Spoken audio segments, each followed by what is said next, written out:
So if we look at aircraft sizing, and we've given you a little drawing here of what aircraft sizing is about. We start from the left. We start with historical data in the little green box. We look at what are the values that you normally use for aircraft design. Then we take our first guess at the design parameters. What is the wing loading? What is the power loading? What is the wing geometry? All those things.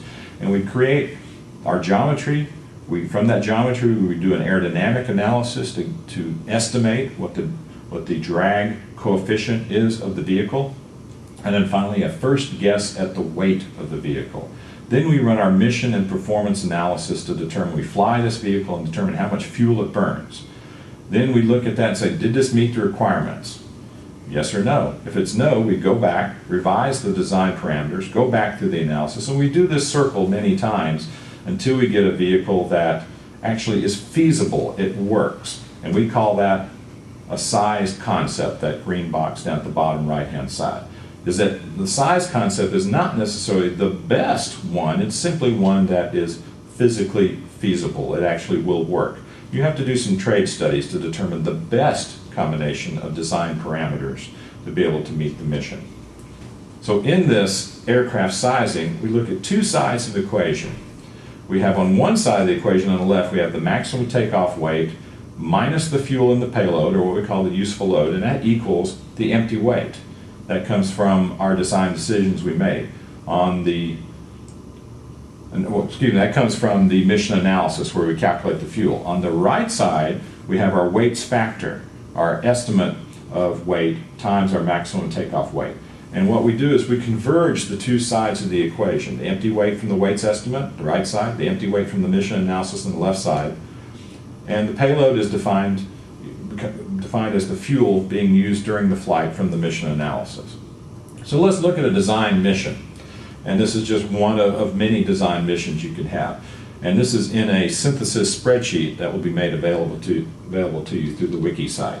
If we look at our mission analysis, it's very simple. We have our start and takeoff. It says 0.05 hours. We don't fly any range, we're just flying up.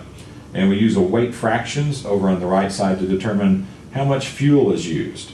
Then we climb at 200 feet per second up to our, in this case, 500-foot altitude. Then the big part of it, the cruise. That is really our search pattern. And in this example, we are flying for just under half an hour. We covered 22 miles in range. We're flying at 50 miles an hour. And we're using about 12 pounds of fuel in this. Then we descend and land. And at the end of it, we have the ending weight of the vehicle. So we get the fuel used, and the empty weight is then, you subtract the payload from that. And this will be in the spreadsheet. So to show you the entire spreadsheet, this is just one part of the spreadsheet that you'll see from the wiki site. The red bold highlights are the numbers that you change. The other numbers in this spreadsheet are ones that are calculated from those numbers that you've input. When you go into the spreadsheet, you can play what-if games with this. But look at the yellow boxes here. We have the maximum takeoff weight in yellow. We've set it to 55 pounds, the maximum limit. We have our main segment endurance. That's the search pattern, just under 0.45 hours. And then at the very bottom of that left-hand table, you see the empty weight ratio. What you do is you iterate maximum takeoff weight or the endurance to get that ratio to 1. In this case, we set the limit at 55 pounds, so we iterated, we changed that main segment endurance to get that ratio to 1. And it gave us a vehicle that could fly for just under half an hour, use 12 pounds of fuel, cover 22 miles on this. So we're going to give you that synthesis spreadsheet. This is a very quick and easy way. It's an MS Excel. It allows you to do real simple conceptual level what-if studies for many combinations of the design parameters. So play with it a little bit. That's the competitive hint here. Play with the synthesis worksheet. Get yourself familiar with what the design space looks like. If you change this number, what happens to the weight of the vehicle? If you change this number, what happens to the endurance of the vehicle? And for your own benefit, see how these various inputs change the answers. And this spreadsheet allows you to put in stuff like your landing gear geometry, your wing and tail surfaces, your fuselage. It does a very simple drag estimation, and it does a very simple synthesis sizing. And then this gets you in the ballpark of where the answers can be. And then you can use the more detailed tools that were given to you through the Real World Design Challenge to refine those answers and get closer to the final detailed design. So now we've done our system design. The last part of our report is our business plan, where we talk about targeted commercial application, our amortized system cost, our market assessments, and cost benefit analysis. This is really at the end of the process. There's a lot of work. You want to go through a number of different things in your system in terms of designing your UAVs and all that stuff. You don't want to do this necessarily a lot of times, and you're not going to have the time to do it over the next month or so. So in commercial applications and market assessment, there's plenty of information out there on the internet. The AUVSI, which is the Professional Society for Unmanned Systems, is a great place to start. And some of the areas that are going to be early adopters of these vehicles is in public safety, for finding lost kids, not just at Philmont, but in urban areas and things like that, SWAT engagements, police work, things like that. And agriculture is going to be a big user of these vehicles.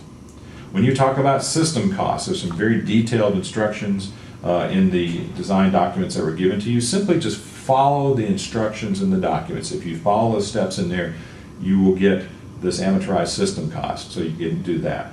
And finally, cost benefit analysis. This is an area where you may only have time for one combination, so you'll have to show why you picked your solution and make some qualitative comments, not just quantitative, but qualitative. Why did you pick this? Why did you go in this direction? Because you really don't have a lot of time to do a lot of combinations. So you're going to have to tell them what you think would happen if you changed various things and the relative impacts.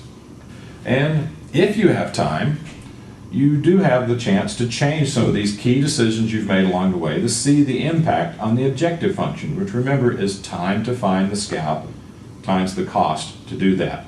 The key variables in this are not the vehicle details, not the wing loading, things like that. In this challenge, the key variables are the sensor selection, because remember we said earlier, the sensor is the thing. It's the sensor that finds the scout.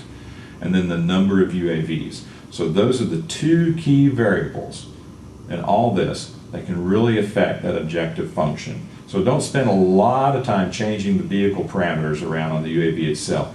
Concentrate more on these two. So what's the next steps? Now that you've seen this video, you start doing your concept design, some preliminary design, what's the next step? Well, you do your preliminary layout. You do your aerodynamic analysis using the tools that were given you by Real World Design Challenge. You make some material selections. Is it going to be all metal? Is it going to be composites? What is it going to be made out of? And then with that, knowing what the material is, you can do a detailed weight breakdown of the vehicle. And then you take all that information and go back to your sizing and synthesis and do it again. Make sure that everything converges again. You resize it and refine it, and you come to your final vehicle for each UAV in your final system if you have multiple UAVs. So what are some of the online resources that are available to you beyond what you get on the Real World Design Challenge site? Well, in Georgia, for our teams here, with the help of Georgia Tech, the Aerospace Systems Design Laboratory, we put together a wiki site for this, and you see it's georgiaflightplan.wikispaces.com, where you can go and get a lot of information, a lot of documents there. If you have any problems accessing that, you can contact my deputy director at the Center of Innovation for Aerospace, Amy Hudnall, at ahudnall@georgia.org for more information and help. There's also a couple other resources that are great at Stanford University. You have Desktop Aeronautics. It's an aircraft design online textbook, and the link is there. And then Applied Aerodynamics, a digital textbook for that. It's very good, very easy to read, and you can get a lot of answers to your questions on basic aerodynamics and control of the vehicle. But also, always remember, use your mentors. That is the key thing. And be able to use them. They can reach back to my center and folks in Georgia Tech and get those answers for you. So there we are. You're ready to start the Real World Design Challenge. We look forward to seeing your submissions in January. Please use your mentors. You and your mentors can contact us and the resources we put together for you, and have a good time with this. It should be fun. Learn a lot, and we'll see you in January.